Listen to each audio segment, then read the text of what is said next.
Okay, so now I'm going to start talking to you about your, the day trip that we took last week to Chiba, and that area was, if you recall, was called Sammu. So.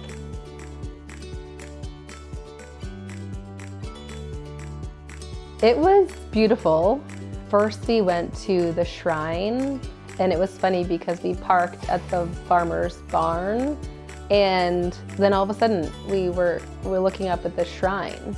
And it kind of came out of nowhere, and it's a good reminder that when you go places in Japan, the most beautiful, unexpected thing can kind of be right there.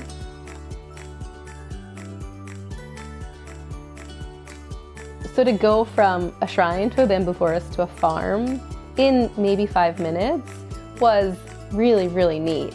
The farmers came out and everyone was so friendly, and I don't have the chance to meet and talk with many farmers and ask questions.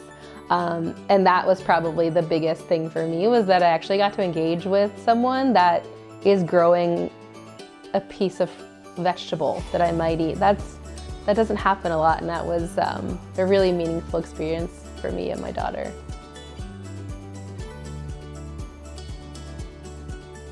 I would say that pulling up carrots was a little bit harder than I thought it would be, because some of them were so large. Honestly, we had to dig pretty deep to pull up a carrot, and maybe that is what makes them so special and good, but we really had to work for it, and we really had to get in there with that shovel, so that was kind of a fun thing, a surprising twist, I guess you could say. And that there were just so many different variety of colors of carrots in such a small area. That was really neat. I would say that's maybe the biggest thing. It was hard work. I mean, I guess I know that farming is hard work, and growing vegetables is hard work, but to get to experiencing it firsthand, you really appreciate it a whole lot more.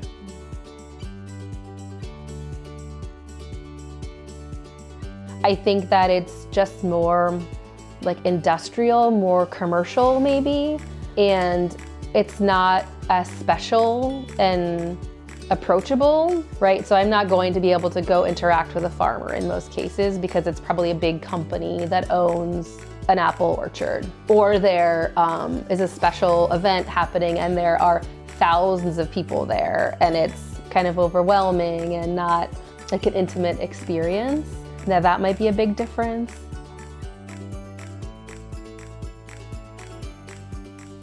The carrots especially were so good. I think we had all different kinds of toppings on a few of them.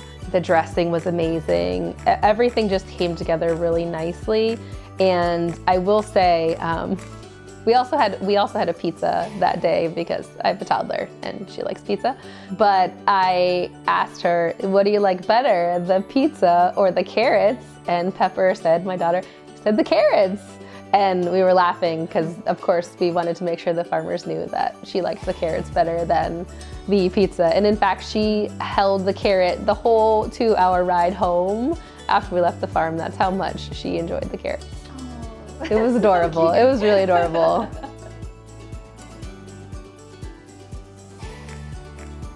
I did not realize how enormous the beach was going to be.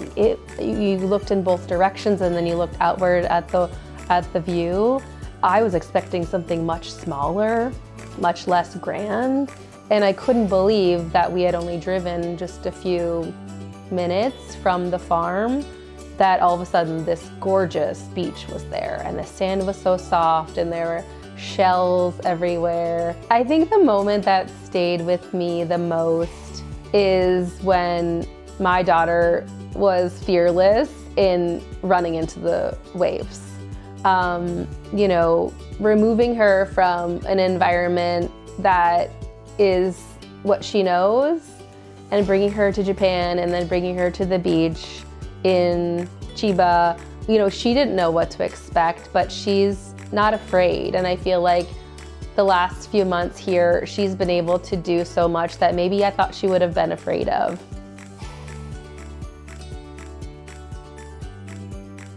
We spent a fair amount of time at the farm. We spent a fair amount of time at the beach. We took our time eating lunch. So to fit all those experiences in just a short day with a big drive was pretty great. And I didn't think we would be able to fit it all in, but we really did. And it was a really packed day, but a really sort of special day, and probably one of my favorite days here in Japan so far. I would highly recommend, especially the farm experience, and getting to have conversations with people who grow your food, I think is very important. And I'm sure makes the farmers feel good too about everything that they're doing for their community, for people who appreciate the way food tastes and the way food is grown. And for kids too, to, you know, not all kids love vegetables and love fruit, right? I think that it's important that they see where food comes from and they have a different appreciation for it.